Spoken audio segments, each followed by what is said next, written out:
Topics covered in this video include a typical replacement of a serpentine belt on an accessory drive with an automatic tensioner, followed by a few unique instructions for manually tensioned, bolt-adjusted accessory drives. Before beginning any maintenance, Dayco recommends that you take the keys out of the ignition and disconnect the battery.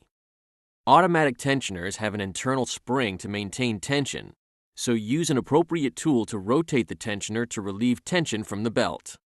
The tool can be either a Dayco belt tool, breaker bar, or socket wrench. The Dayco belt tool will fit more easily into narrow spaces.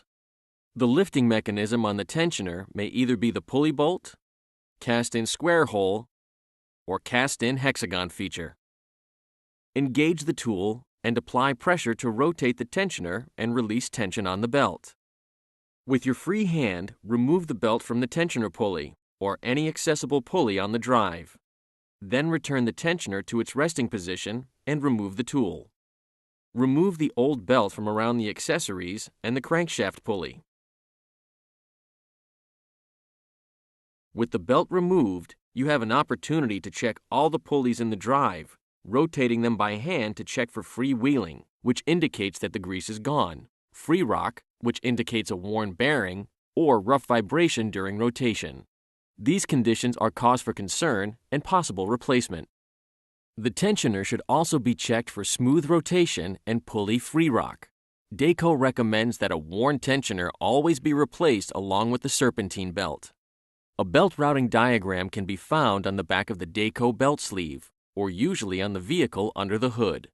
Using a diagram, carefully route the belt around the crankshaft and all accessory pulleys.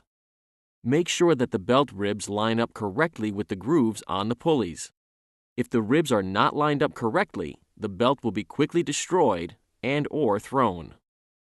Again, use the tool to rotate the tensioner. Then route the belt around the tensioner pulley or easily accessible flat pulley. Release the tensioner, remove the tool, and the installation is complete. Reconnect the battery and run the engine for a few minutes while visually checking that the belt is correctly seated in all the pulleys. Manually tensioned accessory drives have a tensioning pulley that is adjusted by a threaded rod and held in place by a nut. To remove the belt, simply loosen the lock nut and rotate the threaded rod until the belt can be removed. Follow the same procedures mentioned earlier for checking the accessory pulleys, tensioning pulley, and for routing the new belt. To reapply tension, tighten the belt using the tensioning pulley until there is approximately 35 pounds of tension per rib when checked with an appropriate tension gauge. This is preliminary tensioning only.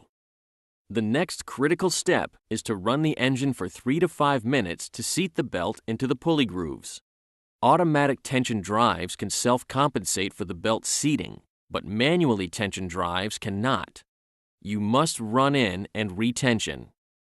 After run-in, belt tension will be well below the preliminary tension. Move the tensioning pulley to retension the belt to 30 pounds of tension per rib.